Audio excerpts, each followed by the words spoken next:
26 సంవత్సరాల నమ్మకం, లక్షలాది సంతోషకరమైన వివాహాలు. తెలుగు మ్యాట్రిమోనీని డౌన్లోడ్ చేయండి.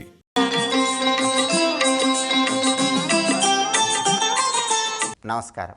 ఆషాఢ మాసంలో శుక్లపక్షంలో వచ్చే అష్టమి తిథిని మహిషాసుర మర్ధిని అష్టమి అనే పేరుతో పిలుస్తారని ధర్మసింధు, నిర్ణయసింధు అనే ప్రామాణిక గ్రంథాల్లో చెప్పారు. అంటే ఈ అష్టమి మహిషాసుర మర్ధిని అమ్మవారికి ఎంతో ప్రీతిపాత్రమైనటువంటి అష్టమి.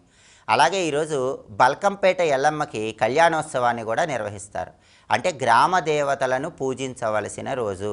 అందుకే దగ్గరలో ఉన్నటువంటి ఎల్లమ్మ తల్లి ఆలయానికి వెళ్ళటం, నిమ్మకాయల దండను సమర్పించటం, నిమ్మదీపాలు వెలిగించటం, పులిహోర పెరుగన్న నివేదనగా సమర్పించి ప్రసాదంగా స్వీకరించి భక్తులకు పంచిపెట్టడం ద్వారా ఎల్లమ్మ తల్లి అనుగ్రహానికి పాత్రులై దీర్ఘకాలిక అనారోగ్య సమస్యలు, శత్రుబాధలు, దృష్టి దోషాల నుంచి సులభంగా బయటపడవచ్చు.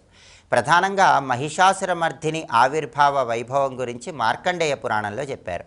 మహిషాసురుడనేటటువంటి రాక్షసుని సంహరించటానికి దేవతలందరి నుంచి కొన్ని తేజస్సులు బయటకు వచ్చి ఆ తేజస్సులన్నీ కలిసి ఒక మహా తేజస్సుగా మారి ఆ మహా తేజస్సు ఒక స్త్రీమూర్తి రూపం దాల్చిందని, ఆవిడే మహిషాసురుణ్ణి సంహరించిందని మార్కండేయ పురాణం మనకు చెప్తుంది.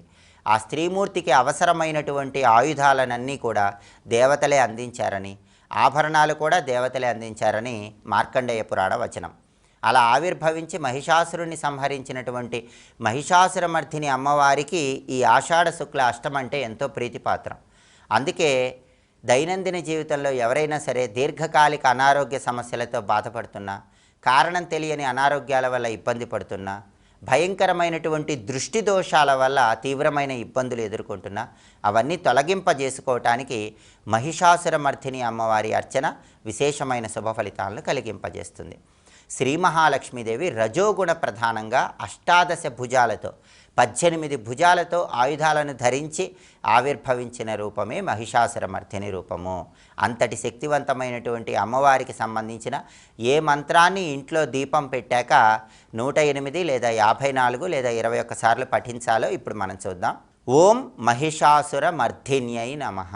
చాలా సులభమైన మంత్రం, శక్తివంతమైన మంత్రం. ఈ మంత్రం చదవటంతో పాటుగా గట్టిగా ఘంటానాదం చెయ్యాలి. అమ్మవారికి నాదం అంటే ప్రియం, శబ్దం అంటే ప్రియం. అందుకే శబ్దస్వరూపిణిగా మహిషాసురమర్ధిని అర్చన చేయటం ద్వారా అమ్మవారి అనుగ్రహం చాలా సులభంగా కలుగుతుంది. ఆషాఢ శుక్ల అష్టమి మహిషాసురమర్ధిని అష్టమి సందర్భంగా ఏ మంత్ర పఠనం అద్భుతమైనటువంటి శుభ ఫలితాలు కలిగింపజేస్తుందో, సంపూర్ణంగా దృష్టి దోషాలను పటాపంచలు చేస్తుందో, భయంకరమైన అనారోగ్యాలు తొలగింపజేస్తుందో ఇంకొకసారి చూద్దాం. మరి ఓం మహిషాసురమర్ధిన్యై నమః. చాలా సులభమైన అత్యంత శక్తివంతమైనటువంటి ఈ మంత్ర పఠనం చేయండి. సమస్త శుభ ఫలితాలు సిద్ధింపజేసుకోండి. స్వస్తి.